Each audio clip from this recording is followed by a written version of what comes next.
പിൻദ്വാരത്തിലൂടെ ദണ്ട് കുത്തിക്കയറ്റി ശേഷം അത് വയറിലൂടെ പുറത്തെടുത്തു. ക്രൂര പീഡനത്തിനൊടുവിൽ അയാൾ മരിച്ചു. പിന്നാലെ ഇസ്രായേലി ഗാർഡുകളെത്തി യുവാവിനെ ഒരു കറുത്ത ബാഗിലാക്കി കൊണ്ടുപോവുകയായിരുന്നു. ഇതെല്ലാം ഞാൻ നേരിൽ കണ്ട കാഴ്ചകളാണ്.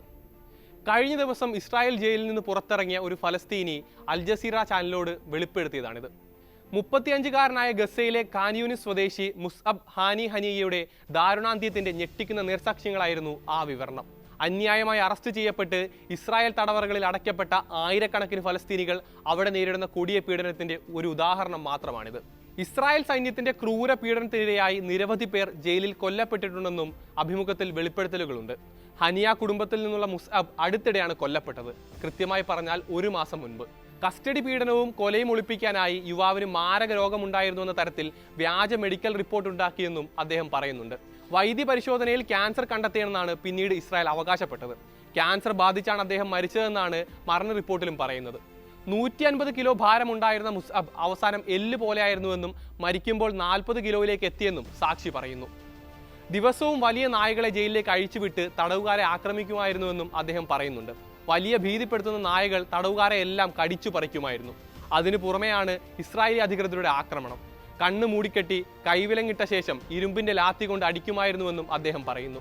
ചിലരെ 400 ദിവസം വരെ വിലങ്ങണിയിച്ചാണ് ജയിലിൽ അടച്ചിരുന്നതെന്നും തനിക്ക് 100ഓളം ദിവസം ഇത്തരത്തിൽ കഴിയേണ്ടി വന്നിട്ടുണ്ടെന്നും അദ്ദേഹം തുറന്നു പറഞ്ഞു.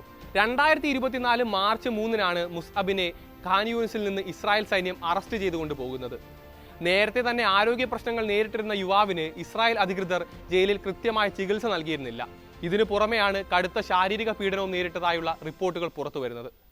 കഴിഞ്ഞ ജനുവരി ആദ്യവാരത്തിലാണ് ഇസ്രായേലി കസ്റ്റഡിയിൽ യുവാവ് കൊല്ലപ്പെട്ട വിവരം ഫലസ്തീൻ പ്രിസണേഴ്സ് റൈറ്റ്സ് സംഘടനകൾ സ്ഥിരീകരിക്കുന്നത്. 2023 ഒക്ടോബർ 7-ന് ശേഷം ഇസ്രായേൽ കസ്റ്റഡിയിൽ കൊല്ലപ്പെടുന്ന 59-ാമത്തെ ആളാണ് മുസ്അബ്. കൊല്ലപ്പെട്ടവരിൽ 38 പേരും ഗസക്കാരാണെന്ന് ഫലസ്തീൻ പ്രിസണേഴ്സ് സൊസൈറ്റി പുറത്തുവിട്ട കണക്ക് വ്യക്തമാക്കുന്നു.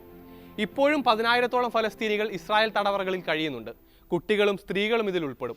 അന്യായമായി ഫലസ്തീന്റെ വിവിധ ഭാഗങ്ങളിൽ നിന്ന് ഇസ്രായേൽ സൈന്യം പിടിച്ചുകൊണ്ടുപോയവരാണ് ഇവരെല്ലാം. ഇസ്രായേൽ ജയിലുകളിൽ കഴിയുന്ന ഗസയിലെ ആരോഗ്യ പ്രവർത്തകർ നേരിടുന്ന കൊടിയ പീഡനങ്ങളെക്കുറിച്ചുള്ള റിപ്പോർട്ടുകൾ കഴിഞ്ഞ ദിവസമാണ് പുറത്തു വന്നത്. Physician for human rights Israel അല്ലെങ്കിൽ PHRIയുടെ അഭിഭാഷകരാണ് ഡോക്ടർമാർ ഉൾപ്പെടെ നേരിടുന്ന ക്രൂരമായ മർദ്ദനത്തിന്റെയും ശാരീരികവും മാനസികവുമായ പീഡനത്തിന്റെയും വിവരങ്ങൾ പുറത്തുവിട്ടത്. 24 തടവുകാർ PHRI അഭിഭാഷകർക്ക് നൽകിയ മൊഴിയുടെ അടിസ്ഥാനത്തിലായിരുന്നു റിപ്പോർട്ട് തയ്യാറാക്കിയത്. എന്നാൽ ആരോപണങ്ങൾ ഇസ്രായേൽ സൈന്യവും പ്രിസൺ സർവീസും നിഷേധിച്ചിട്ടുണ്ട്. ഒക്ടോബർ 7-ന് ശേഷം മാത്രം 339 ആരോഗ്യ പ്രവർത്തകരെ ഇസ്രായേൽ അറസ്റ്റ് ചെയ്ത് കൊണ്ടുപോയിട്ടുണ്ടെന്നാണ് വിവരം. ഇതിൽ ചുരുങ്ങിയത് 180 പേരെങ്കിലും ഇപ്പോഴും തടവിൽ തന്നെ തുടരുകയാണെന്നും ഫലസ്തീൻ NGO ആയ health care workers watch organisation പറയുന്നു. ഇതുമൂലം ഗസയിലെ ജനങ്ങൾക്ക് അത്യാവശ്യമായ വൈദ്യസഹായം പോലും ലഭിക്കാത്ത സ്ഥിതിയാണ്.